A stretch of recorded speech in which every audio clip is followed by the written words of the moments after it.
I can take you to politics straight away. I was a member of Labour Party. Yes. Okay. I went to Labour Party because I initially wanted to run for president. Here, you remember? Yes, I do. Yeah, I declared that I wanted to run for president. And I did declare because I knew that PDP was going towards adoption of a northerner, particularly Atiku, as their candidate. And that's a no-no for me. That's a no-no. I've been in this game. I started politics in 1978. I don't have any, those who are practicing politics today, in the field of politics today in Nigeria, I don't have any senior. I do. If anybody says he's my senior, let him tell us. I joined politics in 1978 as a vice chairman of a ward in Ekwetedo, Lagos, MPN. That's the truth. And I'm still, by the grace of God, I'm still active.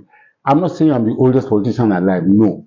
I'm saying oldest politician still in practice, still in the art of practice of politics in Nigeria. I may have contemporaries. I don't have senior. So, when Baba Adebanjo called me, he said, I've read that you want to be president. I said, yes. He said, Onijobo, you're a troublemaker. I said, no, I'm not making trouble. I said, Baba, you don't know what's going on in our own party. You're not a member of PDP. I'm a PDP person. PDP want to pick Hausa person to come into power, after Buhari. I said, that doesn't make sense to me. It makes a mockery of our federalism. It makes a mockery of our unity as a nation. For me, it directly hits and undermines, my essence as a human being. I am not inferior to any Nigerian, either by birth, education. If it is by birth, I'm a prince. If it is by education, I was educated in the best school in Nigeria. I belong to one of the best professions. I qualify as a medical practitioner. I've always lived well, so I have more than an average intellect. So I don't see myself lower than any Nigerian. So why should I now become a second-class citizen that is not worthy of any consideration in the same country in which I am in? It's not possible. So I revolted very strongly against that. It's personal. So Baba then said, look, let's face it. If this power were to rotate to the south, which section of the south should it go? So I said, Baba, let us be factual. Southwest has been president, Obasanjo. South has been president, Jonathan, in recent times. Only Southeast has not had a shot at it. And I find it to be an injustice. But, there's nothing a single person can do. So if they can fight for themselves and you can support them, so be it. So Baba said, why don't we just support them? So I said, I agree. That's what happened. Baba Adebanjo, thank God, is still alive. He called me to his bedroom. We had a discussion. So I agreed. And I left him. Well, I went back, at that time I was staying in Iperu. I went back to Iperu and I called my political associates and I told them of the encounter and what I decided, and that I was going to drop out of the race. So they said, who are we going to support? I said, well, if you're going to support the East, there's Pius Hayim, there's Peter Obi, there's one or two other persons. I said, for me, I think Peter Obi is the one that has the greatest appeal. So we agreed. And the next day, I went to that press center in Abeokuta. It's on record. And I declared that I was dropping from the race and that I was going to support Peter Obi. As of that time, Sheye, I have never met Obi. I have never discussed with him. I have not seen him. I don't know anything. I only know that he wanted to be president. It was 5 days later that Obi called me on phone and said, Egbon, I heard everything you said. I was in Morocco or something. I think it was in Morocco. He said I was in Morocco or Egypt. I don't know. He said, when can we see? I said, I said, I've declared support for you. Are you in Lagos? He said, yes. So I said, let's meet a Southern Son. for lunch. So we went to Sarah for lunch. We had lunch for about 2 hours. We discussed. I said, look, please join me. Come and be my director general of my campaign. I said, gladly I will do it. That's how the journey with Obi started. And when it was crystal clear to us, all right, that we cannot get the ticket under APC, the gladiators were too many, the odds that were against us were unsurmountable, clearly. So Obi and I sat down in the hotel room in Abuja, and we said, look, let's face it, this, if we stayed here and take part in the primaries, and after that then go and say we want to contest under another party, it will not look good to the public. So let us leave before they do their primaries. So we left. PDP. We left PDP. PDP, okay. The letter was written. Obi's letter of resignation was written, and for 3 days it was on his table in the hotel room. So I woke up one morning and I said, Peter, this letter is still here. I said, I'm going to go and deliver it today. I took the letter without his express permission, but it was there. I took the letter and I went to the National Secretariat of PDP. The national chairman was not there, but I dropped it and I signed, and they signed the acceptance copy for me. That was how we left. So we started to look for which party will accommodate us. Most of the other parties, I don't want to castigate anybody. The parties that they are on, the conditions they gave were not too favorable, and many were not, directly very forthcoming. In all honesty, the party that gave us the most favorable conditionality and support, and were not, really looking for anything, was the Labour Party. Abure and his gang. I will commend, when people do things that are good, we should commend them. Abure and one Ojukwu, who was the national organizing secretary, they, for whatever reason, they did not demand money from us. They gave us accommodation. They even said, if we wanted anything or changes in the ESCO and all that, we should discuss with them. We told them, just hold on to your ESCO, no problem. Let us work together. So we went to Asaba and had the convention, and Obi was nominated. So that was how we started the journey. The journey between Peter Obi and I was based on our repulsion for a northern candidate to succeed Buhari. We wanted a southern candidate in our party, and our party was not going to pick a southern candidate, so we left it. But our union, our cooperation, the basis of our political association between Obi and I was that we will fight for a southern candidate, which in this case was him. So we went for the election, and we lost the election. People say I should not say we lost. We lost. They said APC rigged. Look, if you say APC rigged, which party did not rig? Which election had not been rigged since 1999? I'm a practitioner. I took part in all elections in 1998. In Nigeria, from 1998 to date, were rigged. Was Tinubu the one conducting them, or was Tinubu the one contesting at that time? It's not true. So we have a bad system. Let us agree, and we must look at it properly and reform it for our own good, so that it's not judges that will be determining who the governor of the state will be, who the president of the country will be.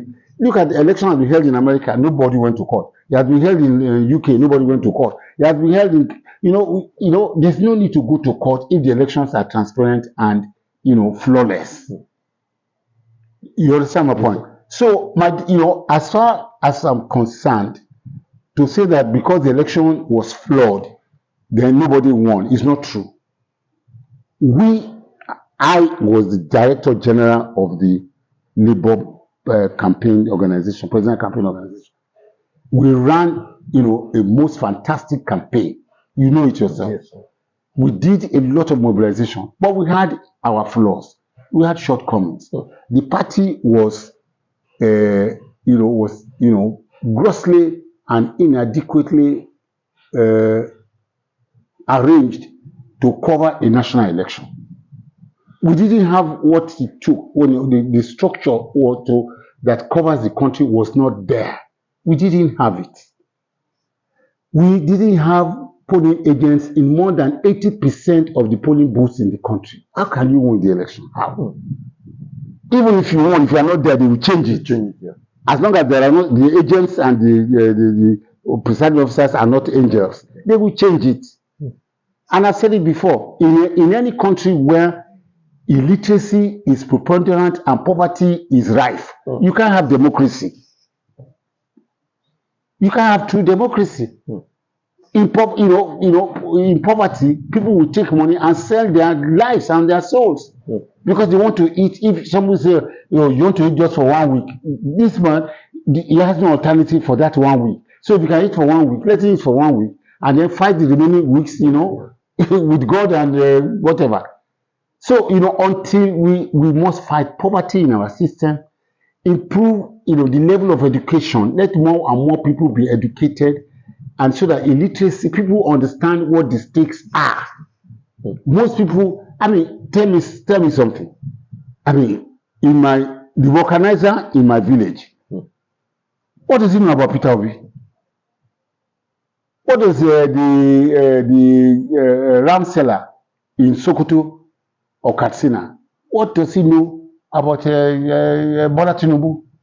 As of that time, nothing. It's only what we elites tell them, and we lace it with money that they vote for or religious consideration. Let the truth be told. This, if you want to correct the situation, you must know what is on ground. This is what is on ground. Our systems are terribly corrupted and compromised, against, elections that are not flawless. But, we have a law, we have a constitution. If the Supreme Court pronounced Yeye Kende as the president of Nigeria, so it is, unless you want anarchy. There has to be a resolution somewhere until we can do things rightly. So, the Supreme Court has judged and has pronounced that Bola Tinubu won the election. As far as I'm concerned, that's it for me. Personally, elections that I did and I lost, I contested election as the chairman of Remo local government in 1987. Do you understand my point? Yes, in 1987, I won. Don't let me say I won, but the fact was that I had 8,200 votes, and the man who came second had 7,000 something votes. But I was so young. I was 1987. I was 32. Do you understand? And all the youths in Remo local government were with me, and we sat down at the collation center, till about 2 a.m. And late Bashon, the chairman of Coca-Cola, the past chairman of Coca-Cola, is dead now. God be with his soul. Came and told us, said, "You these young people, congratulations, you have won. What are you still doing here? Emadone, just go and sleep and rest." So I think the man spoke to us with juju. We all just got up and left. The next morning, they said the man Tessie Daudu, that's the man's name, Teslim Daudu. They said he won the election and his vote was 17,000. Somebody had just put 1 in front of his 7. So I came second. So my people were angry. And they said, they were angry, they were going to fight, they wanted to go and burn neck office in Kenya and all. I said, no. I said, gentlemen, I'm going to go and congratulate Tessie Daudu. It is on record. People in Remo know this story. I believe, my people believe that we won that election, but the election was taken from us. Okay? But we don't have to destroy the system in order to correct it. So I told my people I am going to go and congratulate Mr. Teslim Daudu. Everybody in my camp said they're not going. I said, no problem. I looked for my driver, I didn't find my driver. I took my key and I started my it was a Peugeot 505 at that time. And I started my engine. So people shouted, Dr. Loluto is going. So they met me on the road, and I went to the man's house. His gate man opened the door. The man was still sleeping. So when they told me that the Okupe was downstairs, he didn't believe it. He was afraid. The believe I came to fight. He came downstairs. I mean, he told me to come upstairs. I went upstairs. He was in towel. He said, Doctor, Omoba. He said, Chikusi. I said, no. I said, me and my people are here to congratulate you. He dropped the towel, forgetting that he was the one holding the towel. He dropped the towel to embrace me. You can imagine what happened. That is my nature. Election stops at the time you cast your polling ballot. Whatever happens to it after that, I will follow the law. Do you understand? So as far as I'm concerned, the day Supreme Court pronounced Bola Tinubu as a winner, for me, that's the end of the race. He has won.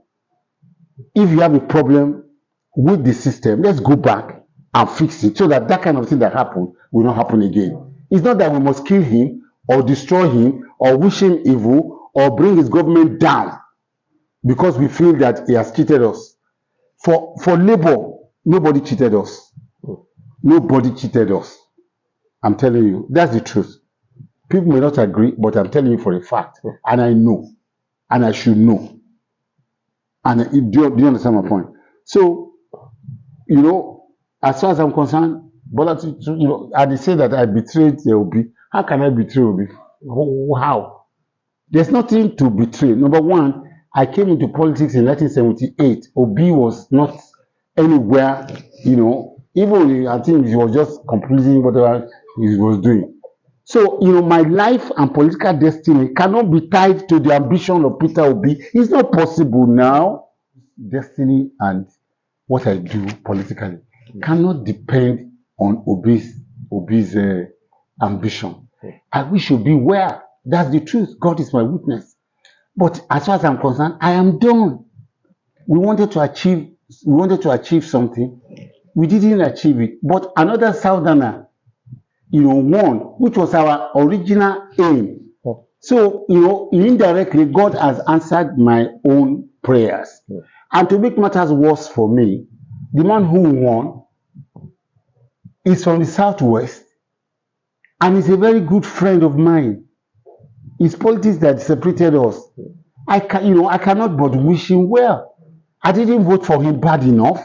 I didn't support him bad enough. But now that God has put him there, why should I be against him? I cannot be. And that is not a betrayal. And if you say I betrayed Bola Tinubu, Peter Obi was Atiku Abubakar's vice presidential candidate. Atiku Abubakar brought Obi into national limelight. Do you understand?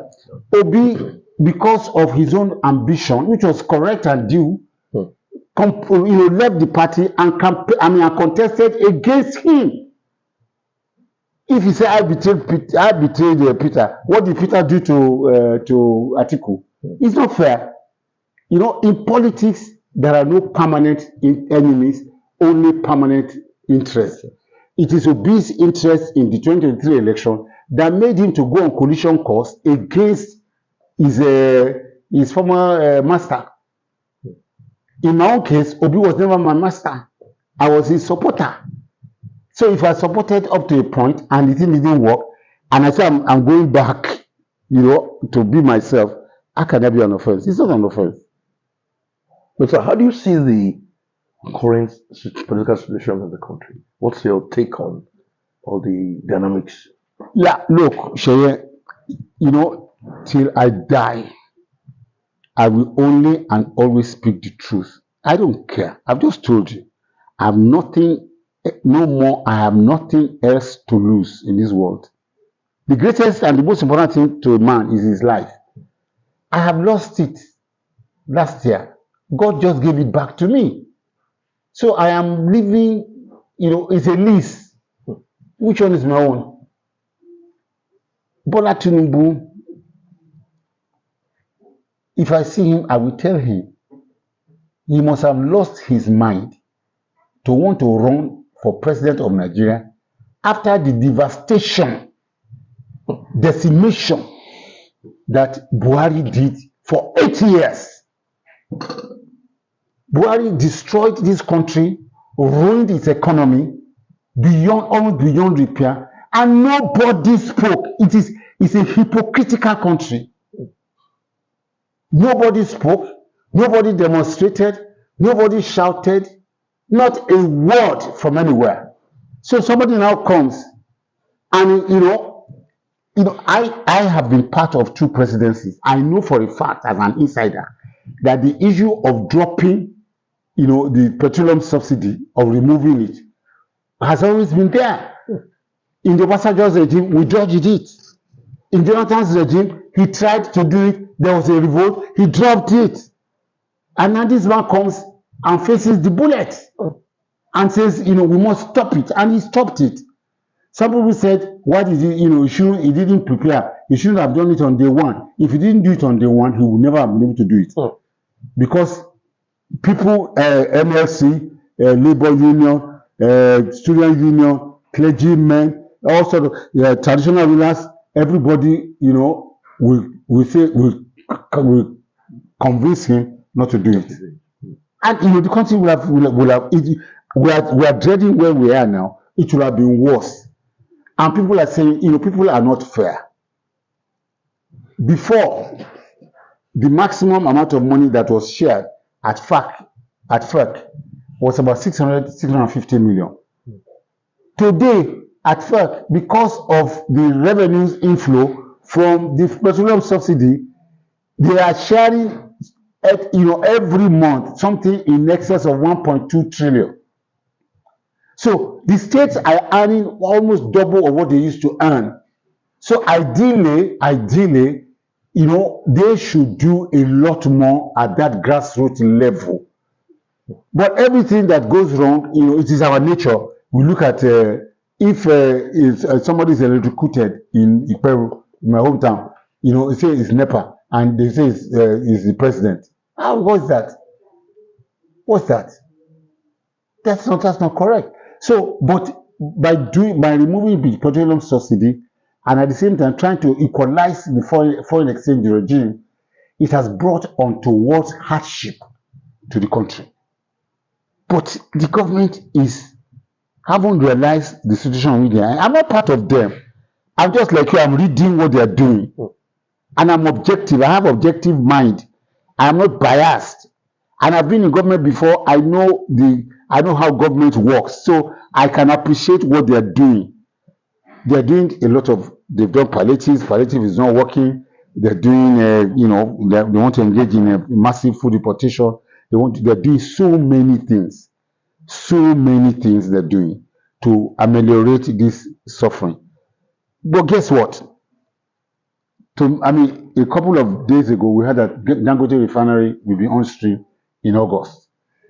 Port Harcourt will be on stream. Port Harcourt, Warri, Kaduna will be on stream in December.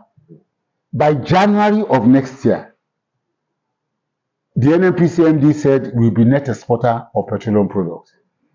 But definitely, I know that the petroleum price of petroleum products is going to drop.